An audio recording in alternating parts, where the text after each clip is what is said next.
Hey guys, LE here, and today I have the story of Moo and CJ for y'all. Sorry that it's taken me so long to get around to it, but you know, with finals and whatnot, things have been kind of busy, but I think I'm good to go now, and without further ado, hope y'all enjoyed the video.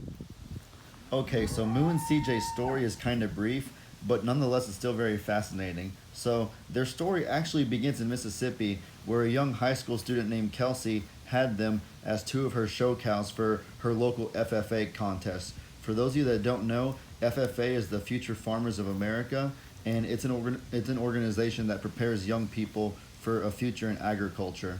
So Moo and CJ actually won the contest, which is pretty incredible.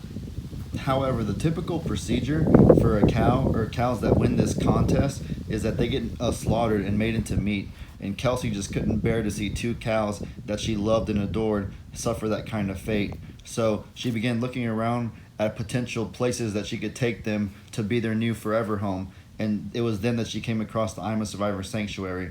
So she began dialoguing back and forth with my dad and Jamie, and after a little bit of talking, we all realized they would be a perfect fit here. So Kelsey and her boyfriend delivered Moo and CJ themselves all the way from Mississippi to Texas. And for those of you that don't know, that's about a 10-hour drive. So hats off to them for making that long of a trek to give Moo and CJ a good home.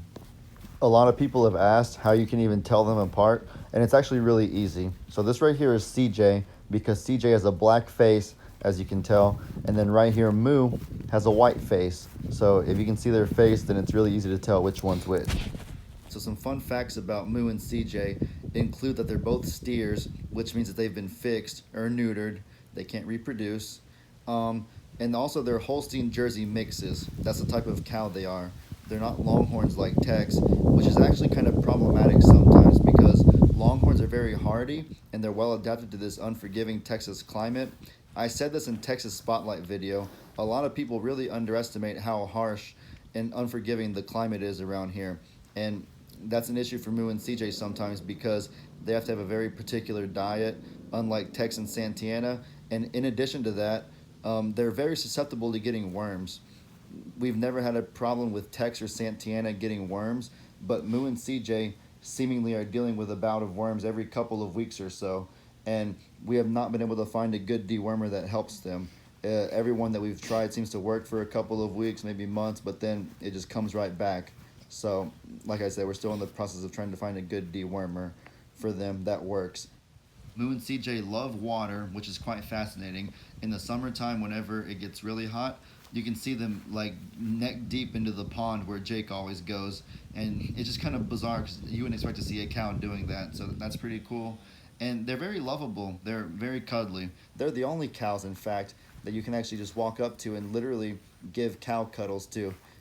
I could never fathom trying to do that with Tex or Santana. Just to put into perspective how lovable and cuddly they can be, watch this.